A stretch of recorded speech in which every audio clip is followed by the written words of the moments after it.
Hey guys, welcome back to my channel. I hope you guys are having an amazing day so far. I haven't done a sit down video in quite some time, but for this video I just wanted to talk about my Foundations of Homeland Security course that I took this semester. This is actually my first semester in the graduate program. I'm working on my master's. I'm working towards my master's in Homeland Security. If you guys don't know much about me, I got my undergraduate degree here at Sam Houston State University. I got a bachelor's in criminal justice and I graduated in December of 2019. So it's actually been a full year since I got my undergraduate degree. After I graduated, I started working at a prison and I currently still work there. I've been employed with the state for about 8 months now, and I feel like I've gotten to learn a lot since I graduated as well as since I started the master's program. This was actually my first semester of grad school as well as working, so I had to learn a bunch of different things like time management, and I had to learn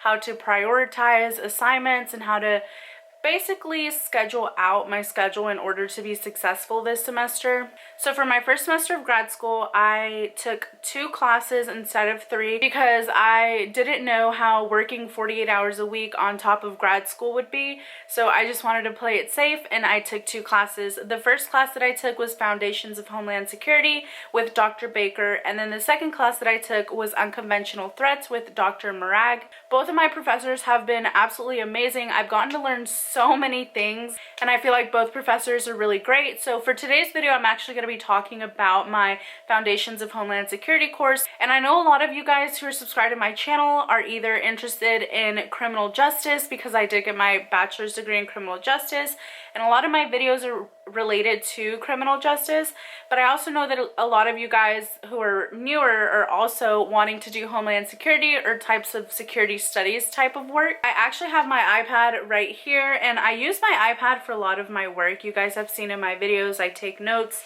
and things like that. I'm just going to go ahead and pull up the syllabus for this class, syllabus. I will read the course description to you guys. It says, this class introduces students to major concepts within the field of security studies, focusing specifically on large-scale man-made/non-man-made risks. This course will examine how concepts of security and threat came to be through a variety of socio-cultural historical perspectives. While this is a traditional class in the sense that students shall look to the course of the professor in facilitating learning, this will also be accomplished in a different way than a traditional lecture and testing-based environment with the typical college course. So basically what this means is that in this course, it wasn't so much quizzes, exams, things like that, like hard papers or anything like that. It was more so interactive and you were able to just learn and share with the professor what you learned, and then she would give you feedback, and that was basically it. There were no exams, there were no quizzes or anything like that. It was very much so just us engaging with the professor and engaging with one another through discussion boards. So we did have weekly discussions. She would post questions and then we would have readings. We would read the readings and then we would answer the questions. Within our very first week, we got to learn about social chaos, and I never really thought about what social chaos was until I actually started taking this course, and I got to realize that social chaos is basically kind of like this myth that has been established by the media as well as other people in order to basically freak people out, and it just makes everything far more dramatic than what it really is. So I'm going to go ahead and read you guys the discussion post that I posted for week 1 about social chaos. So it says, social chaos is So I wrote, social chaos is a reflection of the behaviors that are expressed by an individual or a group of individuals due to some form of stressful event taking place. In some cases, social chaos can take place through a society as a whole, although this does not normally occur unless there is an event that takes place in which is extremely severe. For example, social chaos occurred in Houston and surrounding areas in 2017 when a devastating Category 4 hurricane took place, which disturbed the norm for 13 million people. So that was basically Harvey that I was talking about. There were many people who lost control of their lives during that time period, and many other people came together as a whole to help each other during and after Hurricane Harvey. Another example of social chaos occurred in this year, 2020, during the Black Lives Matter movement that took place in many different states and major cities in America. Although there were many different peaceful protests during the Black Lives Matter movement, there were many actions that took place in which contributed to social chaos. In Chicago, there were many individuals who began to destroy buildings, cars, and homes in order to express their anger towards the police involved shooting that took place. Social chaos is common in major disasters, and this is something that almost all individuals partake in one way or another. When a disturbance occurs, such as a disaster, it activates our fight or flight response within us. Although there are a lot of people who panic during events like this, there are also many who do not panic.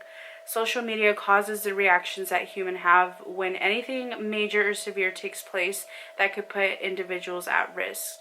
To say all disasters create social chaos would be inaccurate. Disasters tend to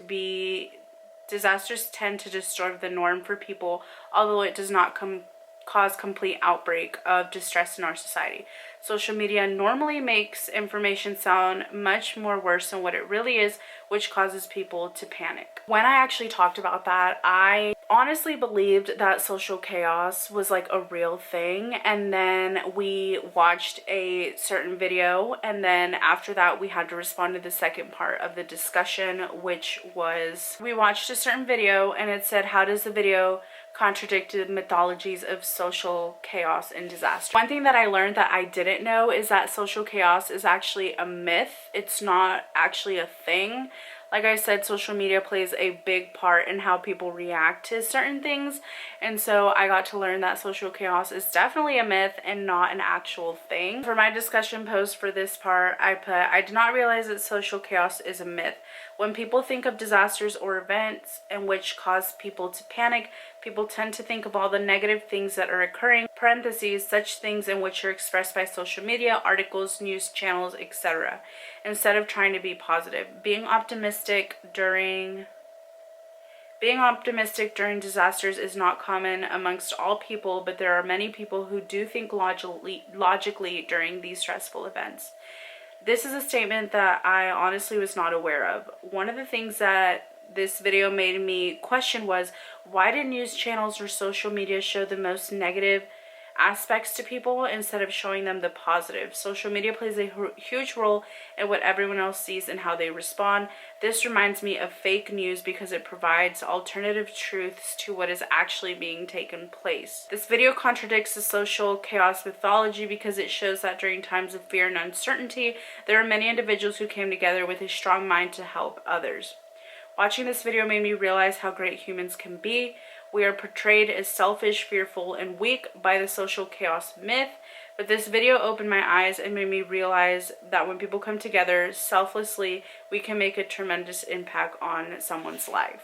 In addition to that, we got to learn about disaster myths and how those contribute to the social chaos mythology. I'm going to talk to you guys about the second week of the things that we learned in this class. And one of the discussion questions was, what are disaster myths and why are they harmful? So for this discussion, I put, disaster myths are widely shared misconceptions about the way individuals behave in the aftermath of natural disasters. Disaster myths tend to focus on the behavior of individuals, and these myths influence the entire public in a negative way. Disaster myths have been found to spread looting and violence, in which affects legal and policy structures in the U.S. There are three contexts in which disaster mythology of looting and violence affect the development of the legal disaster response. First, it influenced the form of military involvement in disaster response. Second, belief in exaggerated reports of looting and violence distorts implementation of response priorities outlined in disaster plans. Third, exaggerated fears of looting and violence lead public officials to implement restrictions of freedom and freedom of movement, and such fears may also encourage excessive use of force by police. One example of disaster mythology was the exaggerated reports of looting and violence in Katrina's aftermath, in which affected President Bush's exercise of the Stanford Act authority to use federal troops in providing humanitarian aid.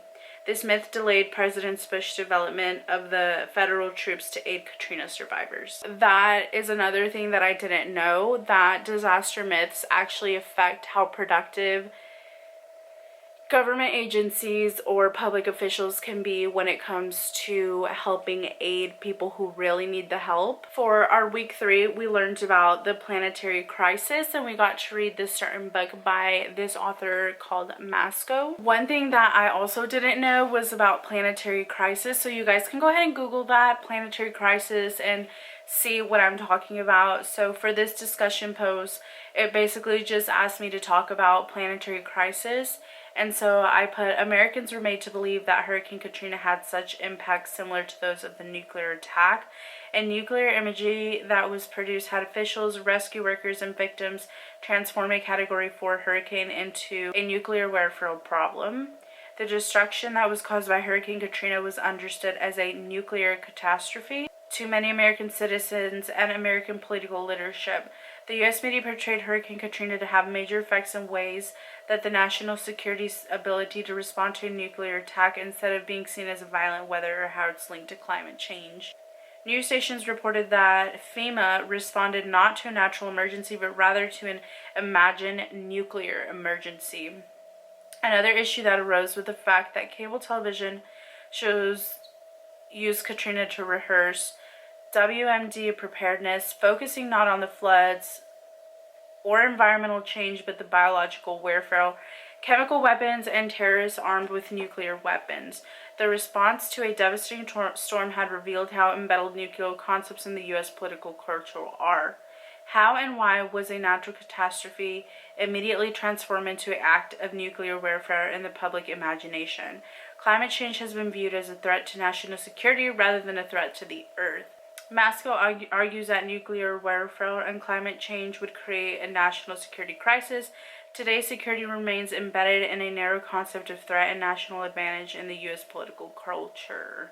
So I took my sweater off because I was getting really hot, but overall, I feel like this course was just able to open my mind up to things that I didn't know about. I really enjoyed getting to learn about planetary crisis because I didn't realize just how disasters really affect and can impact our national security. And I also got to learn about preparedness, resilience, social chaos, disaster mythologies, Hurricane Katrina, and the truths of what actually occurred versus what the media was portraying and wanted the public to know instead of actually putting the truth out there. I feel like overall this course really did open my eyes to a lot of things that I didn't know about.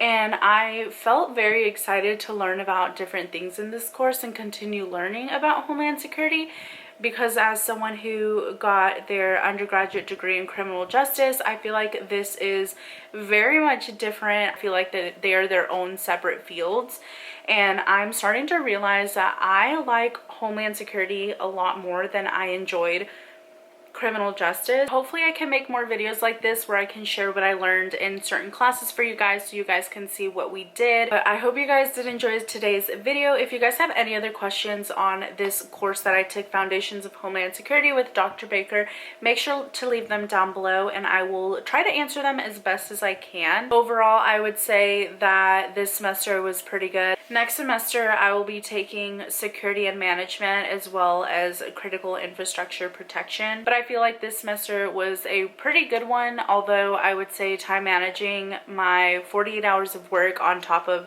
grad school was a little bit difficult, but I did manage to complete everything, turn in everything. I made an A in my unconventional threats class, and now I'm just waiting to hear back from Dr. Baker to see if I also made an A in her class. I really hope this video was informative in some way, shape, or form for you guys. Like I said, if you guys have any questions, just leave them down below, and I will see you guys in my next video. Bye.